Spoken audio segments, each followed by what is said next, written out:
Madame, Messieurs, bonsoir et bienvenue à cette nouvelle édition de votre magazine Comex Actu News. Le chef de l'État, Félix-Antoine Tshisekedi Tshilombo, a présidé ce mardi 6 juin à la Cité de l'Union africaine la cérémonie des présentations de résultats de la première enquête du baromètre national du climat des affaires, BNCA. Il ressort de ces rapports que le climat des affaires République démocratique du Congo est en cours d'amélioration. À ce stade, le BNCA lui donne un score de satisfaction de 37%.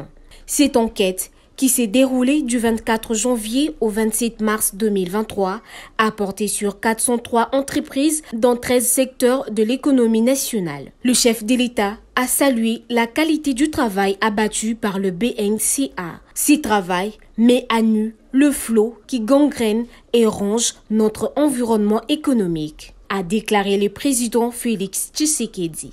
Il a rappelé que tout agent public, politique comme administratif, à quelque niveau où se situe son action, doit être conscient qu'il est agent du climat des affaires. Le chef de l'État a exhorté chacun à jouer sa partition pour un environnement des affaires assaini et attractif en faveur de partenaires étrangers. Comme recommandation, le BNCA demande notamment de mener des réformes sur la fiscalité et la parafiscalité, la sécurité juridique et judiciaire, l'environnement politique, la gestion de marchés publics, la qualité de l'administration ainsi que celle des infrastructures. Ces rapports synthétiques ont eu le mérite de présenter les opinions de chefs d'entreprise sur l'évolution du climat des affaires, de mettre en exergue le facteur qui ont les plus influencé l'environnement des affaires et enfin des formules des recommandations pouvant aboutir à l'élaboration d'une feuille de route des réformes appropriées.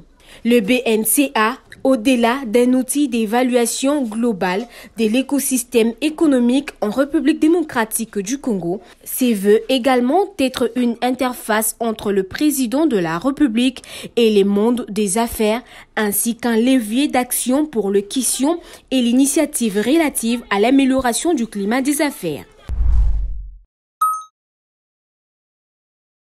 L'honorable Christophe Mbosso, président de l'Assemblée nationale, a reçu en audience ce mercredi 7 juin 2023 dans son cabinet de travail du Palais du Peuple une délégation de la mission exploratoire électorale de l'Union européenne. En séjour de travail de 15 jours en terre congolaise, cette équipe technique, conduite par Vincent Rimbeng, est venue se rendre compte si les conditions sont réunies pour l'observation des élections de décembre prochain. Au sortir de cette entrevue avec les speakers de la Chambre basse du Parlement, le chef de la délégation s'est exprimé en ces termes.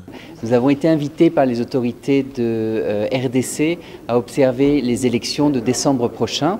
Et avant de prendre une décision si oui ou non nous allons observer ces élections, nous déployons une équipe de techniciens, nous sommes une équipe technique avant tout, pour voir si les conditions sont réunies pour l'observation des élections en décembre prochain. Notre présence ici, la présence d'observateurs européens, doit être d'abord utile, nous devons avoir une valeur ajoutée, elle doit être souhaitable et elle doit être viable. Donc c'est important que nous nous assurions des conditions politiques, de sécurité et de logistique pour pouvoir déployer nos observateurs. Écoutez, nous venons d'arriver, nous sommes arrivés il y a 3 jours, nous avons 15 jours de mission, donc je ne peux pas vous répondre encore aujourd'hui parce qu'il est trop tôt. Nous avons tout un processus, des rencontres, des réunions, l'écriture d'un rapport avant de donner notre avis à notre hiérarchie pour qu'ils puissent prendre la décision si nous allons déployer une mission d'observation ou si au contraire nous n'allons pas le faire. C'est que nous avons demandé aux chargés d'affaires que des explications nous soient données et que toutes les dispositions soient prises par le gouvernement soudanais, parce que vous avez suivi, ce sont des troupes régulières qui ont bombardé le campus universitaire pour que les corps soient restitués et que le gouvernement puisse les rapatrier pour que nos compatriotes soient enterrés, inhumés dans la dignité conformément à nos traditions aux côtés de leurs membres des familles. Et le gouvernement s'emploie à cela. Par ailleurs, Il faut préciser également, parce qu'on peut se demander mais pourquoi cela est arrivé, qu'est-ce que nous avions fait avant. D'aucuns se souviendront que j'avais lancé un message à la télé, à la radio. Nous avons fait un message sur les réseaux sociaux à tous les Congolais habitant le Soudan de se signaler à notre ambassade au Caire et à Addis Abeba de manière à nous permettre d'assurer le rapatriement. Ceux qui se sont signalés, on a pris les dispositions. Vous avez vu que, par exemple, que les journalistes sont arrivés ici.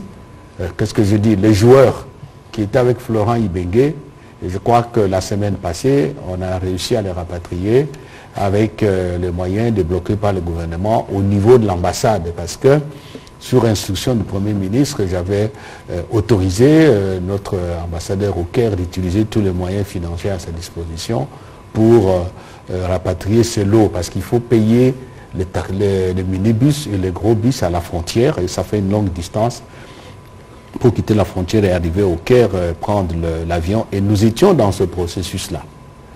Ceux qui se sont trouvés à l'université, en fait, ils étaient là. D'ailleurs, on verra dans les images, il y en a des gens qui nous lançaient un appel à nous, le gouvernement. Évidemment, c'était venu après, mais les dispositions étaient en train de se prendre pour multiplier le nombre de bus qui devaient prendre nos compatriotes de la frontière soudanaise jusqu'à la ville, je crois, d'Assoua, et de là, l'avion jusqu'à Kinshasa.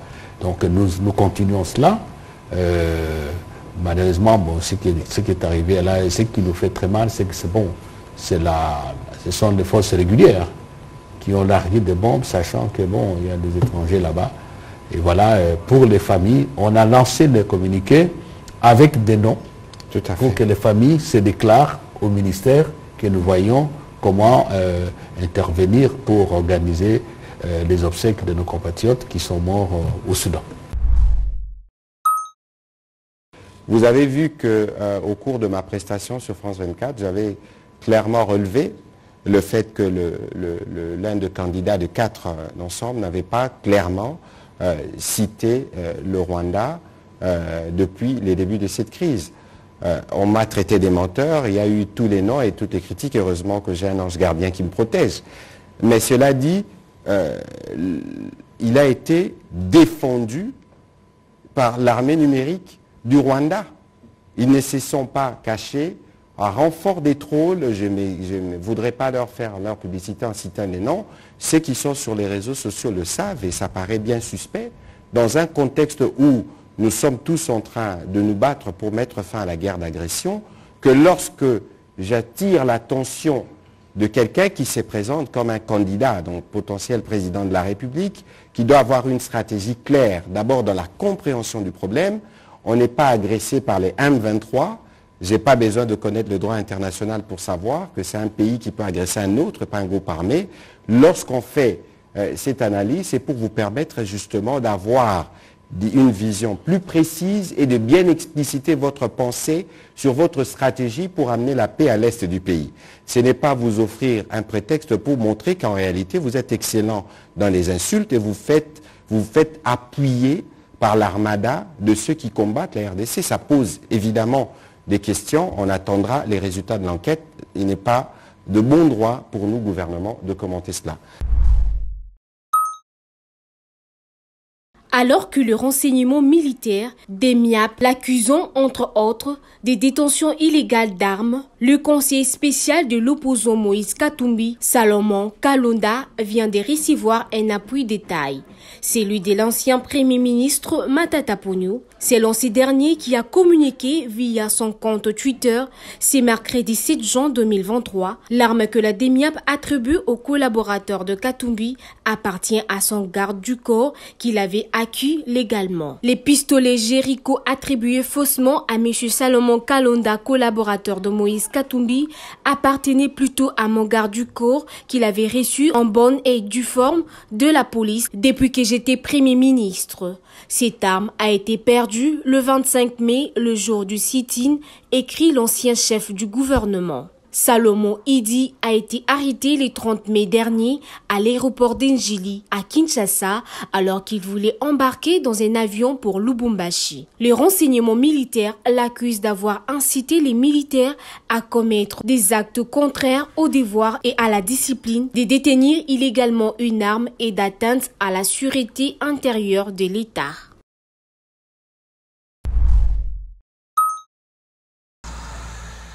Depuis un certain moment sur les réseaux sociaux, circule une information selon laquelle le directeur général de la Foire internationale de Kinshasa, FIKIN, M. Didier Kabampele Ngaboul, aurait suspendu les travaux de réaménagement de cet espace jadis socio-culturel de la République démocratique du Congo. Le DG Didier Kabampele Ngaboul explique. J'aime toujours commencer par renouveler nos remerciements au chef de l'État, Félix Antoine Tshisekedi Tshilombo, qui a placé sa confiance en nous, en nos modestes personnes, quand je dis nos modestes personnes, moi, le DG, accompagné du DG qui est là assis devant vous. Et ça nous fait plaisir qu'aujourd'hui, la FIKIN fasse une curiosité pour tous les Congolais, surtout les Kinois. Parce qu'il y a peu, on s'intéressait de moins en moins de la FIKIN. Mais aujourd'hui, tout le monde parle de la FIKIN et tout le monde s'y intéresse. Ça, c'est une fierté. Vous savez dire tout simplement qu'il y a du travail, il y a des gens qui y travaillent.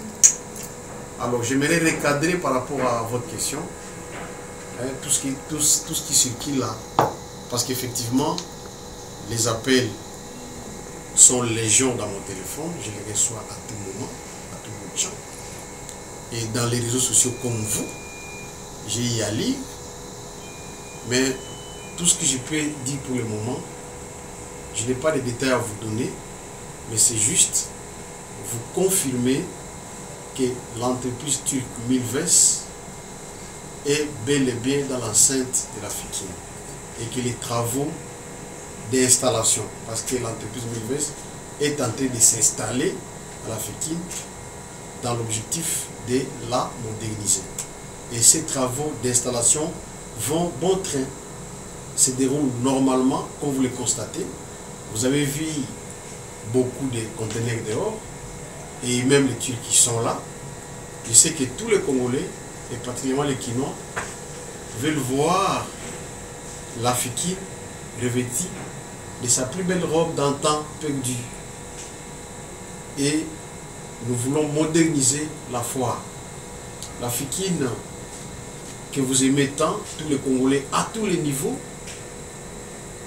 va vous faire plaisir d'ici là, avec les éditions foraines, non seulement à Kinshasa, mais aussi en province, parce que dans sa mission, il faut organiser les foires au niveau national, provincial et aussi international. Donc je confirme pour vous dire que les travaux vont bon train et l'entreprise Milves continue ses travaux d'installation dans l'enceinte FIKIN. Signalons que cette nouvelle équipe dirigeante de la Foire internationale de Kinshasa est entrée en fonction le 5 décembre 2022 sous tutelle du ministère du Commerce extérieur. La FIKIN a fait la fierté de la République démocratique du Congo dans les années antérieures, mais après les pillages de 1991 et 1993, que la FIKIN a perdu la quasi-totalité de son patrimoine.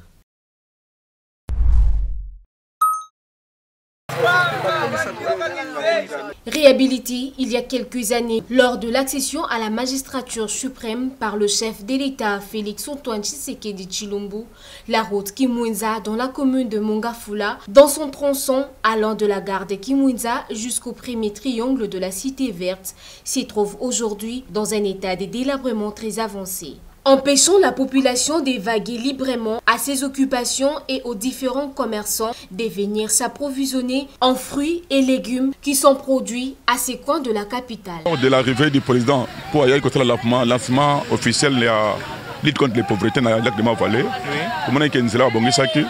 mais pour le moment, nous allons commis aussi à un état délabré. Après quelques temps, tout le monde 3 ans après, nous allons bébé les sous. D'ailleurs, vous avez vu, au moniteur, au Nzela, moi il y a des Nicolas Nzela et Mito Kat. Et ce que vous avez dit, c'est vert au moment qui m'a boulé Salam Nzela. Donc, Nzela Salam bien sûr, mais l'entretien de la route. Et ce que moi je demande à l'État congolais, c'est bon, il y a votre Nzela. Mais il faut qu'il y ait l'entretien. Suivi, il faut être là. Si suivi, ça ne vaut pas la peine. Et même quand aujourd'hui on parle de projets à 145 territoires, c'est bon. Mais celui qui va salir, qui va accueillir. Aux autorités de la ville d'avoir un œil regardant et à s'impliquer dans la réhabilitation de cette route qui est d'une importance capitale.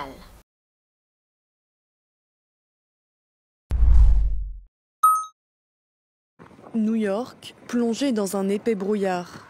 La fumée des incendies au Canada se propage sur des centaines de kilomètres jusqu'aux voisins américains. Même scène dans l'État de l'Ohio, étouffé par la brume, où ses habitants observent un soleil rouge vif. Selon les experts, la pollution de l'air a atteint un niveau dangereux pour la santé dans plusieurs villes des États-Unis. Les niveaux que nous voyons sont vraiment beaucoup plus élevés que celui d'une grande ville polluée d'Asie, par exemple. C'est exceptionnel. Normalement, on voit ça dans les villes vraiment très peuplées. Plus de 300 feux sont toujours actifs au Canada, en Alberta, en Colombie-Britannique, mais aussi au Québec, devenu l'épicentre d'un printemps catastrophique sur le front des incendies. Dans la capitale, Ottawa, qui borde le Québec, les habitants se sont réveillés sous une brume orange, digne d'un décor de science-fiction. La qualité de l'air a atteint son pire niveau selon le gouvernement, qui recommande de rester à la maison. La fumée provoque une irritation à travers toutes nos muqueuses respiratoires et traverse aussi notre circulation sanguine. La qualité de l'air devrait rester mauvaise dans les prochains jours, alors que la pluie tarde à venir et que le vent favorise la progression des feux. Comex Actu Magazine vient de publier une édition spéciale sur la réhabilitation et la construction du nouveau bâtiment de l'hôpital général des références de Kinshasa, ex-Mamaemo, à bâton rompu avec le médecin directeur Jean-Paul Divengi. Comex Actu Magazine, déjà dans vos kiosques. Édition spéciale sur la réhabilitation et la construction du nouveau bâtiment de l'hôpital général de référence de Kinshasa, HGRK, ex-Mamaemo. À bâton rompu avec le médecin directeur de l'HGRK, le docteur Jean-Paul Divengi. À la une, quand Félix-Antoine Tshisekedi tient à la santé universelle, le médecin directeur s'est dit confiant de faire de cet établissement un véritable hôpital du peuple pour le peuple. Si hier, l'on a fait du recul, aujourd'hui avec l'impulsion de la rénovation lancée par le président Félix-Antoine Tshisekedi, l'avenir sanitaire congolais est plus que radieux. Dixit Jean-Paul Divengi. À lire dans Comex Actu. Vivez le lancement des travaux de ce bijou avec le ministre de la Santé publique, le docteur Jean-Jacques Mbungani. À lire l'historique, les missions, les raisons de la rénovation de cette institution qui date depuis 1912 et qui doit retrouver son leadership régional et africain. Avec le secrétaire général de la Santé, le docteur Sylvain Yuma Ramazani. À lire dans Comex Actu. Mamaemo qui a fait la fierté du maréchal Mobutu au Zaïre. Dans quelques mois, le HGRK fera la fierté de Félix-Antoine Tshisekedi en RDC. Wait and see, a dit le docteur Jean-Paul Divengi. Comex Actu, communiquer autrement. Et voilà, madame, messieurs, c'est tout pour cette édition. Merci de l'avoir suivi. Merci à l'équipe technique et rédactionnelle. Bonsoir. Dolé, la garantie de la forme. Sogaz, pas de complicité avec le réchauffement climatique. Kolambana pété.